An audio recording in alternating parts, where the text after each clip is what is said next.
Hello students, welcome back to physics class. Students, आज हम यहाँ पे BSc second year third semester का यूनिट 1 जो कि पेपर हमारा फर्स्ट चल रहा है बेटा, कंप्यूटर प्रोग्रामिंग एंड थर्मोडायनेमिक्स वाला, उसके अंदर हमने नंबर सिस्टम कर लिए थे। उसके अंदर देखो बेटा, आपका नंबर सिस्टम के अंदर एक्चुअली जो हमारा कंप्यूटर बेस्ड है वो बाइनरी के उसमें ही आता है, तो न्यूमेरिकल्स हमारे बाइनरी के उसमें ही है। ठीक है, आपको ज़्यादा वो करने की ज़रूरत नहीं है कि और जो है वो कैसे हम उसको करेंगे। ठीक है, तो आपको वहीं तक ही उसको करना है, वहीं तक ही करना है। ठीक है, और अगर जैसे सपोज़ आपके हेक्साडेसिमल या ऑक्टल जैसे मैंने आपके बताए थे, अगर उसमें करना आ जाता है तो आप कैसे करेंगे ये चीज़ मैं बता देती हूँ। ठीक है, रूल्स तो देखो बेटा, जो हमारा डेसिमल होता है, देखो एक चीज़ ध्यान रखना, जो हमारा डेसिमल होता है सपोज, ठीक है, तो आपने एक बारी किया था वो बेस के लिए, उसमें कौन सा बाइनरी के लिए किया था, तो आपने डेसिमल टू बाइनरी कन्वर्जन देखा था। ठीक है, उसमें आपने क्या किया, जो भी मैंने चीज़ आपकी डेसिमल में दी हुई थी उसको जो आपने बाइनरी में कन्वर्ट करना था, आपने जस्ट उस नंबर को डिवाइड करते गए 2 से, जो रिमाइंडर आता गया वो आप यहाँ लिखते गए, और मोस्ट सिग्निफिकेंट जो आपकी बिट थी उससे लिस्ट सिग्निफिकेंट बिट तक आप उसको लिखते गए। इस तरीके से लिखा था। तो अब अगर आपका ऑक्टल के लिए आता है, ठीक है, जैसे डेसिमल तो सिंपल जो है वो आप देख चुके हो, बाइनरी से आपने डेसिमल और डेसिमल टू बाइनरी ये दोनों कन्वर्जन हम लास्ट लेक्चर में कर चुके हैं, राइट। अब हमारे पास ये था कि अगर ऑक्टल के लिए आता है तो आप ऑक्टल का कन्वर्जन कैसे करोगे। ऑक्टल का मतलब होता है बेटा 8, यानी कि बेस क्या रखना है, 8 रखना है। ठीक है, तो अगर आपको कोई भी चीज़ दी गई है, जैसे सपोज आपको ये बोला, रूल उसी तरीके से होंगे जो आपने यहाँ लिखा था। ठीक है, बिल्कुल सेम है, बस ये याद रखना जहाँ पे बेस आपने 2 करके लिखा था ना, वहाँ पे 8 कर देना, बस इतना ही फ़र्क है, और कोई फ़र्क नहीं आएगा इसके अंदर। देखो जैसे आपने 64 का करना है, ठीक है, 64 मेरे पास एक नंबर था डेसिमल, उसमें आपको उसको क्या करना है, डेसिमल था ऑक्टल में कन्वर्ट करना है, तो 8 से डिवाइड करते रहेंगे। ठीक है, 8 8 64 होता जाएगा, रिमाइंडर 0 आ जाएगा, फिर 8 एकम 8 आ जाएगा, फिर यहाँ 0 आ जाएगा। ठीक है, इस तरीके से चलता जाएगा। तो अब यहाँ पे देखो क्या होएगा, यहाँ पे देखो आपने मोस्ट सिग्निफिकेंट बिट से लिस्ट सिग्निफिकेंट बिट तक का करना था, राइट।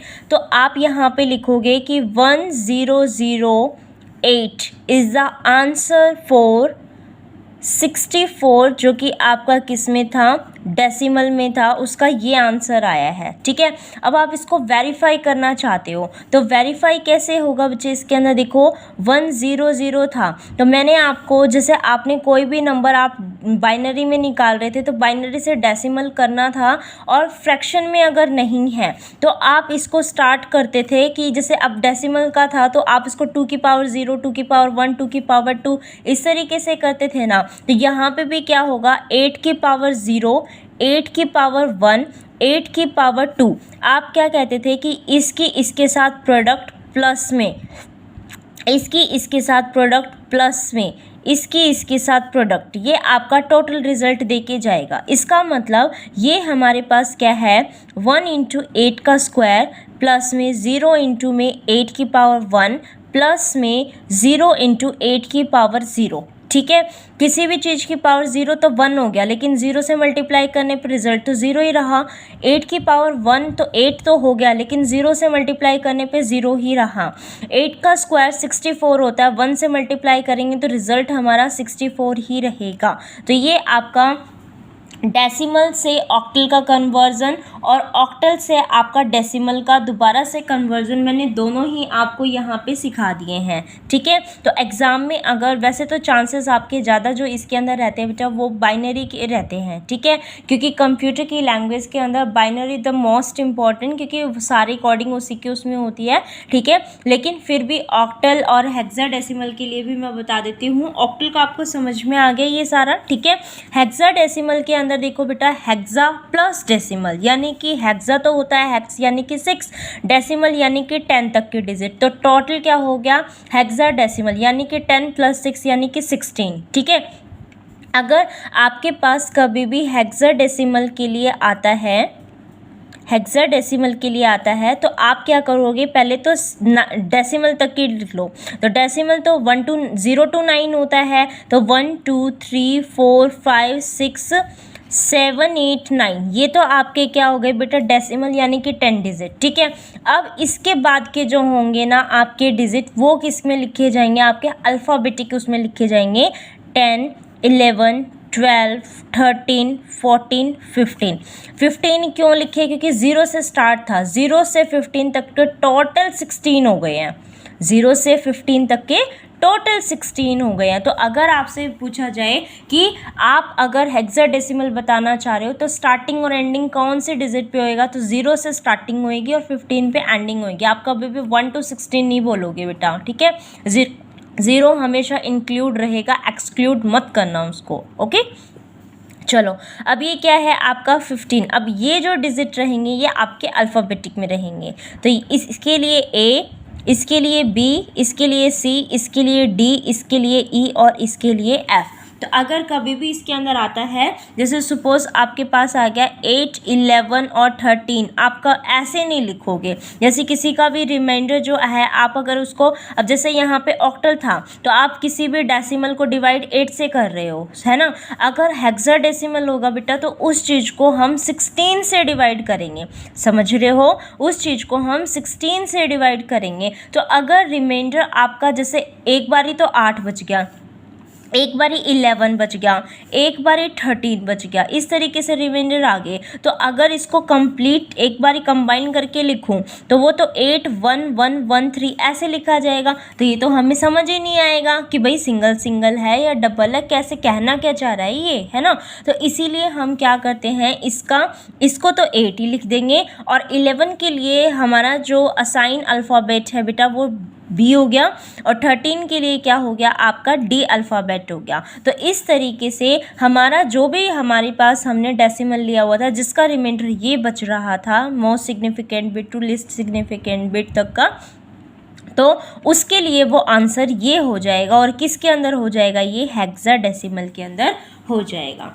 क्लियर है। और अगर इसको दोबारा से ओपन करके लिखना है कि ये किसका था, तो आप क्या करोगे, यहाँ पे 16 की पावर 0 1 2, मतलब ये तो इसके उसमें आ गए ना। ठीक है, इसके लिए आपने ये लिख दिया, फिर उसके बाद इसको दोबारा लिखोगे तो यहाँ ये लिखोगे, फिर उसकी पावर 0 1 2 3 करके इस तरीके से जो भी वो आंसर रहा उसको निकाल वो कर लेंगे। ये तो मैंने जस्ट आपको एग्जाम्पल के लिए बोला था, इसीलिए हम इसको किसी पर्टिकुलर रिजल्ट तक नहीं पहुँच पाएंगे। लेकिन अगर आपको वहाँ तक पहुँचना है तो आप कोई भी आप डेसिमल की डिजिट लेंगे, उसको 16 से डिवाइड करेंगे, जो भी रिमाइंडर होगा फिर उसको इस तरीके से लिख देंगे। और लिखने के बाद आप उसको दोनों सबको मतलब दोबारा से अगर आप उससे हेक्साडेसिमल से डेसिमल जाना चाह रहे हो तो 16 की पावर 0, 16 की पावर 1, 16 की पावर 2 3 इस तरीके से चलते जाएंगे। ठीक है, क्लियर हो गया ना बच्चे आपको ये। तो ये एक बारी मैं आपको समझाना चाह रही थी।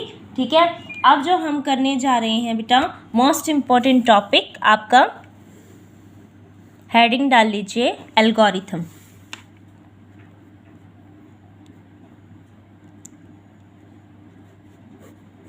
हेडिंग डाल लीजिए एल्गोरिथम की, मोस्ट इम्पॉर्टेंट टॉपिक है एल्गोरिथम। ठीक है, देखो अब ये कहना चाह रहा है कि एल्गोरिथम होता क्या है, समझना तो पड़ेगा पहले एल्गोरिथम क्या होता है ना, तभी तो हमें चीज़ समझ में आएगी कि ये क्या है, एक्चुअली में क्या कर रहे जा रहे हैं इसके अंदर।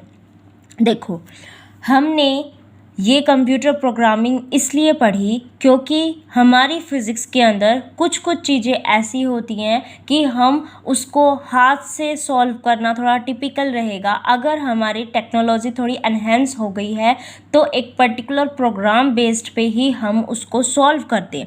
उस प्रोग्रामिंग के लिए हमारे पास आए फोरट्रान प्रोग्रामिंग, जिसको बोलते हैं फॉर्मूला ट्रांसलेशन। ठीक है, उसके लिए अब अगर आप कोई भी प्रॉब्लम को सॉल्व करवाना चाहते हो, ठीक है, सपोज़ आपको कोई भी चीज़ दे दी मैंने, इसके अंदर मैंने दे दिया आपको कि एक प्रॉब्लम दे दी। प्रॉब्लम यानी कि प्रोग्राम ही होता है, ठीक है। प्रॉब्लम मतलब एक प्रोग्राम आपको दे रहे हैं तो वो एक प्रॉब्लम है किसी चीज़ की, उसको सॉल्यूशन निकालने के लिए आपका आंसर हो रहा है, ठीक है। तो अगर मैंने ये कह दिया कि ए और बी 2 डिजिट हैं, ठीक है, तो मैंने ये भी नहीं कहा, मैंने ये कहा कि आपके पास कोई भी 2 डिजिट हैं, उनमें से क्या करो, एक कौन सी ज़्यादा है उसको निकालना है। ये आपने एक प्रॉब्लम दे दी किसी चीज़ को, ठीक है। अब उस प्रॉब्लम के लिए सबसे पहले आपके पास क्या काम रहेगा, आपको अपने माइंड में सोचना पड़ेगा कि मैं इसके अंदर क्या क्या कर सकता हूँ जिससे मैं एक चीज़ को बड़ी दिखा सकूँ, ठीक है। तो आपके माइंड में सबसे पहले ये स्ट्राइक करेगा कि पहले 2 नंबर में से आपको बोला है बड़ी निकालने के लिए, 2 नंबर ले लो, 2 नंबर ले लो, ठीक है। 2 नंबर लेने के बाद उन नंबर्स की वैल्यू मांगो किसी से कि भाई क्या वैल्यू रखना चाहते हो। वो रखने के बाद सीधा एक प्रोग्राम रख दो कि A is greater than B, तो प्रिंट करवा दे ए को, अदरवाइज किसको प्रिंट करवा दे, दूसरी वाली वैल्यू को प्रिंट करवा दे, ठीक है। ऐसा ही करोगे ना। तो ये कहना चाह रहा है कि इसके अंदर अगर आपसे कोई भी प्रॉब्लम अगर पूछी जाती है तो सबसे पहले तो आप उस प्रॉब्लम को लोगे, उसके बाद उसके ऊपर जितने भी आपके स्टेप्स बन सकते हैं आप उन स्टेप्स को इजीली बनाओगे उसको सॉल्व करने के लिए। फिर अपनी जो है रिज़ल्ट को मतलब वो करवा दोगे, डिबगिंग करवा दोगे, आउटपुट दिखा दोगे और फिर रिज़ल्ट को शो करवा दोगे और प्रोसेस को एंड कर दोगे। यही मतलब होता है। तो ये जो स्टेप्स लिख रहे हो ना आप, ये जो आपने स्टेप्स लिखे ना कि ए बी की वैल्यू ली आपने, फिर ये आपने कंडीशन लगाई, अगर ये फुलफिल है तो ए को प्रिंट कर दे, अदरवाइज बी को प्रिंट कर दे। तो ये जो स्टेप्स आपने लिए हैं इसको सॉल्व करने के लिए, बेटा इन्हीं स्टेप्स को क्या बोलते हैं, एल्गोरिथम बोलते हैं। समझ में आया। इन स्टेप्स को हम क्या बोलते हैं, एल्गोरिथम बोलते हैं, ठीक है। तो आप लिखिए कि एल्गोरिथम क्या है, it is a complete, clear and finite number of logical steps to solve a specified problem. किसी भी पर्टिकुलर प्रॉब्लम को सॉल्व करने के लिए आप कौन कौन से स्टेप्स को लेके चलोगे, उसी complete finite number of steps को ही हम क्या बोलते हैं, एल्गोरिथम बोलते हैं, ठीक है। अब जैसे सपोज मैं यूँ कह दूँ कि मेरे पास तो ए बी सी थे, तो क्या मैं इसके लिए ये स्टेप्स यूज़ कर सकती हूँ, नहीं कर सकती। उसके लिए मुझे क्या करना पड़ेगा, पहले ए बी को कंपेयर करना पड़ेगा, उनमें से जो बड़ा है उसको सी से कंपेयर करना पड़ेगा, फिर उनमें से जो आएगा रिज़ल्ट उसको मैं क्या करवा दूँगी, प्रिंट करवा दूँगी। उसके लिए तो मेरे ये स्टेप्स रहेंगे। और अब ये तो 2 के लिए था, तो सिंपल मैंने एक कंडीशन को सेटिस्फाई करवाना चाहा, तो अगर वो हो गई है तो ए प्रिंट हो जाएगा, अदरवाइज दूसरा प्रिंट हो जाएगा। समझ रहे हो ना इसके लिए आप क्या बोलना चाह रही हो, मैं क्या बोलना चाह रही हूँ, इसमें आपको क्लियर हो रहा होगा आई थिंक, है ना। तो ये क्या हो गया, आपका एल्गोरिथम हो गया। अब ये कहता है कि अब जब पेपर में आता है तो एक तो ये पूछा जाता है कि एल्गोरिथम क्या चीज़ होती है, ठीक है, और इसकी करैक्टरिस्टिक्स क्या हैं, ठीक है। तो उसके क्या क्या करैक्टरिस्टिक्स होंगी, क्या क्या उसमें पॉइंट्स आपके इंक्लूड होने चाहिए, वो हमें इसके अंदर करना है, ठीक है। तो अब इसके अंदर करते हैं, देखो एल्गोरिथम के अंदर पहले तो अब ये भी तो पता होना चाहिए सबसे पहले एल्गोरिथम किसने डिस्कवर किया था, ठीक है। तो आपको बता देती हूँ, एक अरब मैथमेटिशियन था एल ख्वारिज़मी, ठीक है। उसने 9th सेंचुरी के अंदर इस वर्ड एल्गोरिथम को डिस्कवर किया था, ठीक है। तो आपको पता होना चाहिए the word algorithm is derived from the name of a 9th century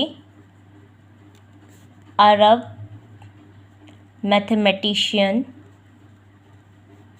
और उनका नाम क्या है, एल ख्वारिज़मी। ठीक है, उन्होंने डेवलप किया था इस नाम उसमें कि जिससे ये मतलब स्टेप बाय स्टेप्स जो प्रॉब्लम सॉल्विंग है वो इन्होंने ही किया था। ठीक है, who developed the methods for solving problems which used specific steps step by step instructions। समझ में आया कि ये जो डेफिनेशन मैंने बताई है ये सबसे पहले किसने किया था, एल ख्वारिज़मी ने डेवलप की थी। ठीक है, तो इसके बारे में हमें पता होना चाहिए। अब लिखिए characteristics.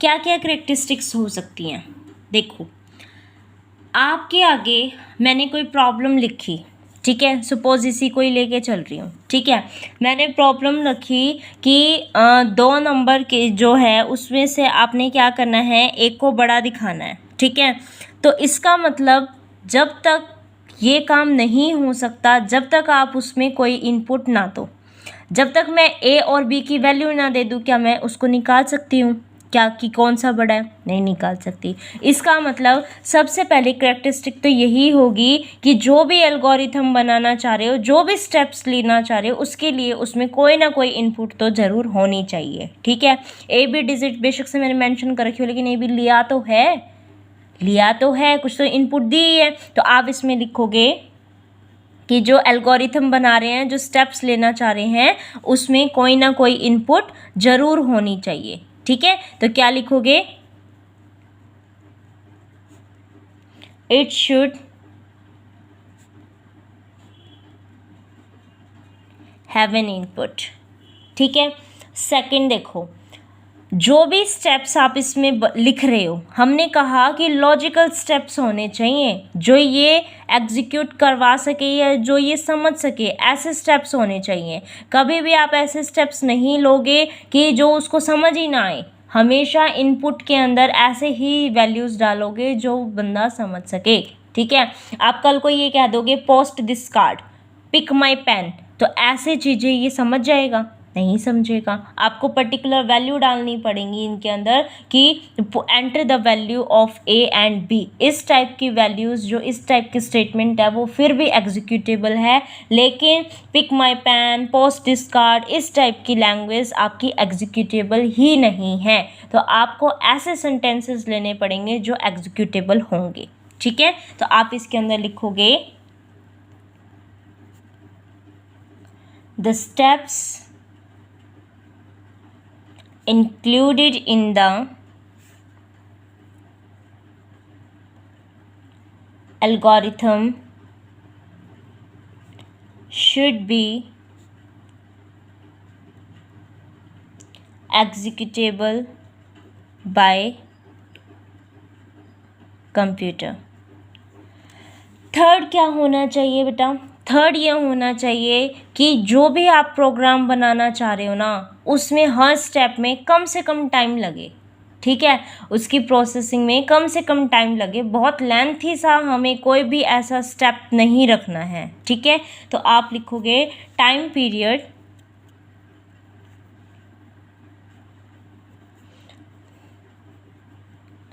Taken by each step must be finite and small।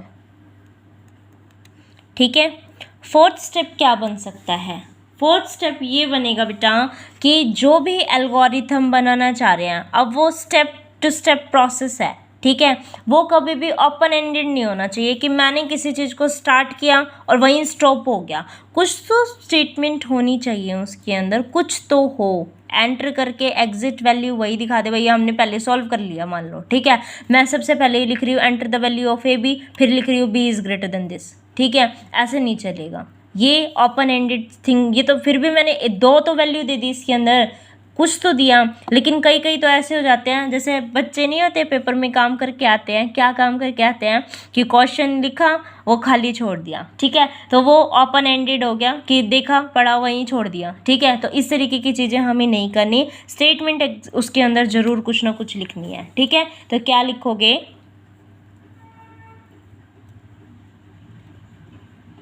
The algorithm can't be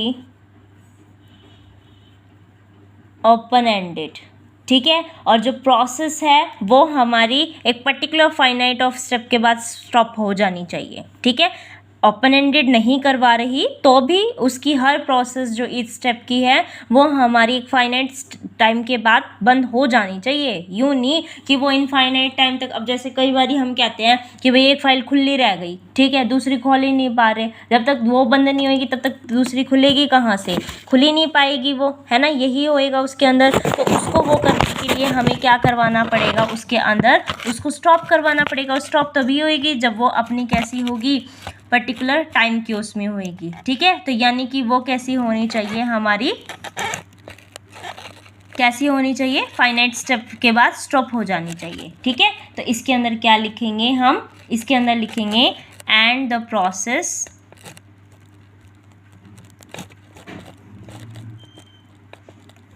must always and after a finite number of steps, ठीक है। आगे चलते हैं।